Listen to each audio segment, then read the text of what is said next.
সকাল ৯টায় ঘুম ভাঙল সাদাফের। আড়মোড়া ভেঙে উঠে ফ্রেশ হতে চলে যায় ওয়াশরুমে। ফ্রেশ হয়ে ড্রয়িং রুমে এসে দেখে তার আম্মু মিসেস ফাহমিদা আহমেদ তার আব্বু সোহেল আহমেদের সঙ্গে কোনো এক বিষয়ে কথা বলছে।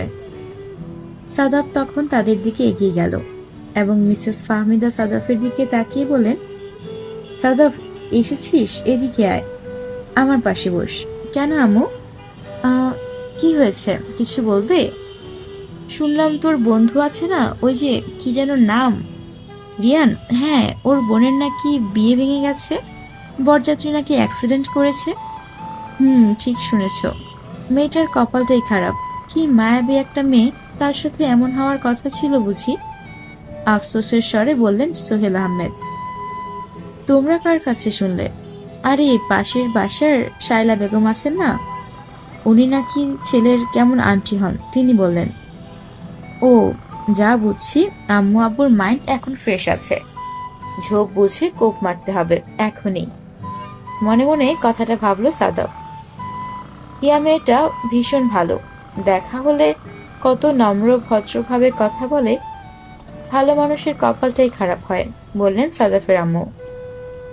আব্বু, আম্মু, একটা কথা বলবো, শান্ত কণ্ঠে বলে সাদাফ। আমার ছেলে এত ভদ্র হলো কবে? কিছু বলবে তার জন্য আবার অনুমতি চাচ্ছে।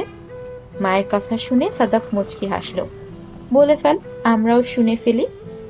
আসলে আম, আসলে আব্বু, আম্মু, আমি।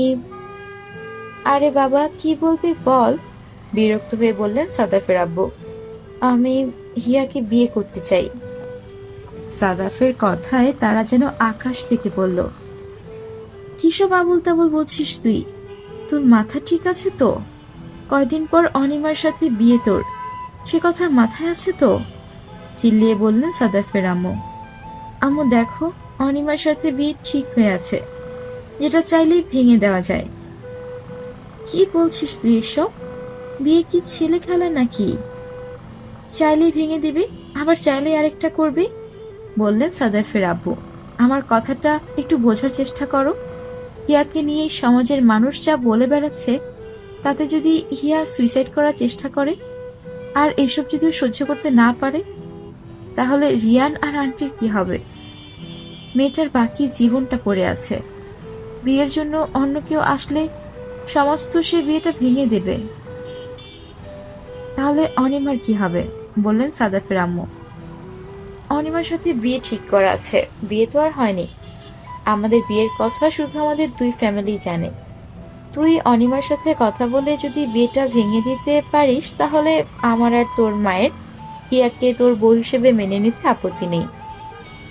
আমি না হয় অনিমার বাবার সাথে কথা বলে নিব।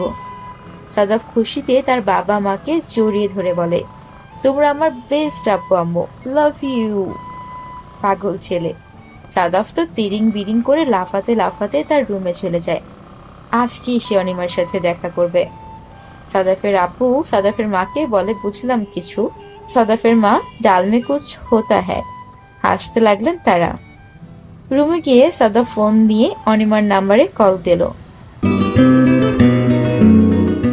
আজকের পর্ব এখানেই সমাপ্ত। আশা করছি আজকের পর্বটি আপনাদের অনেক ভালো লেগেছে। আর সামনের পর্বের জন্য অপেক্ষা করুন আর আমাদের পাশে থাকুন।